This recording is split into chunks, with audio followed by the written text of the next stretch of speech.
महाराष्ट्र CITUचे राज्य अधिवेशन मुंबई या ठिकाणी होत आहे। या 17व्या राज्य अधिवेशनाची जाहीर सभा होत असताना आपले CITUचे अखिल भारतीय नेते कॉम्रेड तपन सेन, कॉम्रेड हेमलता, आपल्या राज्याचे अध्यक्ष CITUचे कॉम्रेड डॉक्टर लियर कराड, सचिव comrade MS Shaikh, comrade Arav मास्तर, सर्व पदाधिकारी आणि उपस्थित सर्व डेलिगेट्स, कॉम्रेड बंधू आणि भगिनी, खरं म्हणजे या राज्यामध्ये आज या भाजप सरकारने अशी अवस्था करून सोडलेली आहे की कामगाराचं जगणं मुश्किल झालेलं आहे। आपण त्या क्षेत्रातून सर्वजण येतो आणि एवढ्या महाराष्ट्रामध्ये हे 17वं राज्य अधिवेशन CITUचं एक प्रचंड चळवळ कामगारांची उभी करेल, एक दिशा देईल, या आशेने आपण या ठिकाणी किंवा या आपल्या नेत्यांचं मार्गदर्शन घेतल्यानंतर आपण आपल्या जिल्ह्यामध्ये जाऊन CITUचं काम उभं करणार आहोत। मित्रांनो, आज हुकुमशाही या देशामध्ये चाललेले आपण सर्व पाहतोय, सोशल मीडियावर आपण पाहतोय की कामगारांचे संघटित क्षेत्र असो असंघटित क्षेत्र असो, कामगारांची कशा प्रकारे मुस्तकबी केली जाते हे आपण सर्व पाहतोय। आज कामगारांच्या पगारवाढीसाठी जर आपण गेलो, ज्या ठिकाणी CITUची ताकद असेल, मजबूत संघटन असेल, अशा ठिकाणी काही प्रमाणामध्ये व्यवस्थापन आपल्याबरोबर चर्चा करायला तयार होतं, अन्यथा आपल्याबरोबर चर्चा करायला तयार होत नाही।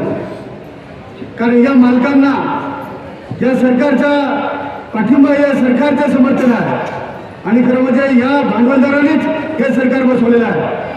आणि म्हणून शेतकरी संघटना असेल, इतर ज्या आपल्या संघटना आहेत, कामगार चळवळ आहे, जरी आपली सत्ता नसली, जरी आपलं सरकार नसलं, तरी सुद्धा आपला सर्वांचा विश्वास आहे की आम्ही संघर्षाच्या जोरावर आमच्या ज्या मागण्या आहेत त्या आम्ही पदरात पाडून घेऊ शकतो, हे आम्हाला माहिती आहे।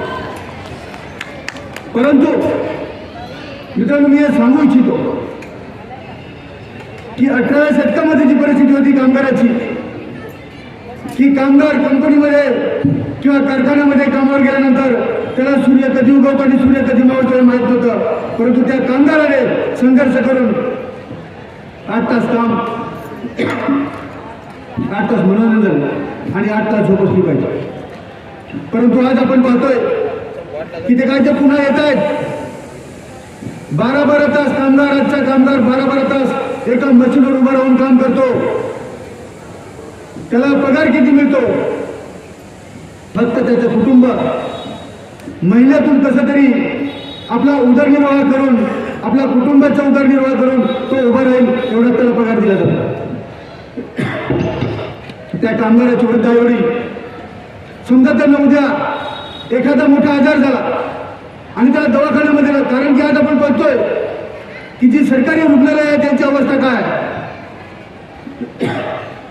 आमच्या ग्रामीण भागामध्ये मी पाहतोय, आणि त्या ग्रामीण रुग्णालयामध्ये त्या रुग्णालयाची व्यवस्था होत नसते आणि म्हणून आम्ही गुजरातच्या बॉर्डर असल्यामुळे गुजरातमध्ये त्या रुग्णालयात न्यावं लागतो आणि तिथे लाखो रुपये मोजावे लागतात। एकतर ग्रामीण रुग्णालयाची अवस्था, हा जो मालक आहे, या सरकारने बनवलेल्या कायद्याचा जर हा मालक आहे, तो आम्हाला तुटपुंज पगार देतो, आम्ही अजिबात काही ठेवू शकत नाही की जेणेकरून आमच्या वृद्धांवर आम्ही शेवटच्यासाठी खर्च करू शकतो, ही परिस्थिती आहे। परंतु का आम्ही रस्त्यावर उतरून संघर्ष करून आमचे अधिकार मिळवतो, त्यात काय केलं या लोकांनी?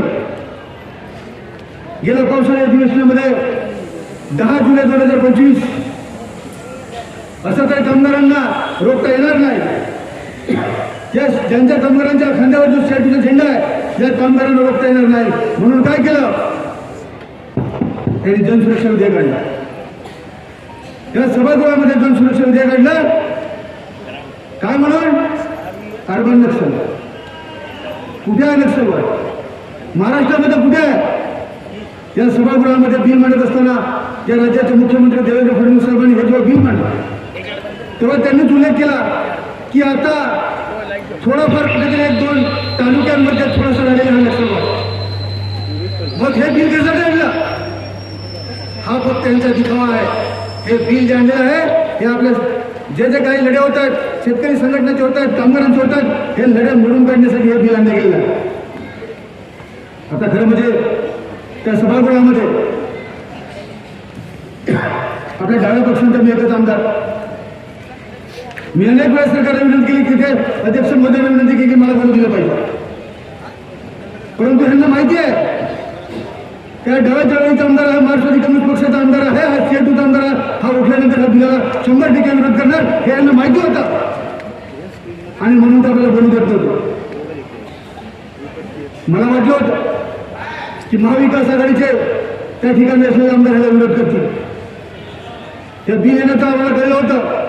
ते बिल येण्यापूर्वी मी इतर आमदारांना भेटलो की हे बिल येत असताना आपण विरोध केला पाहिजे. मला अनेक आमदारांनी सांगितलं की नाही निकोले आपण विरोध केला पाहिजे ना, ते इतिहास आपल्याला नटेल, अशा प्रकारे मला आश्वासन दिलं गेलं. पण जेव्हा सभागृहामध्ये जेव्हा बिल मांडलं गेलं, एकाही आमदार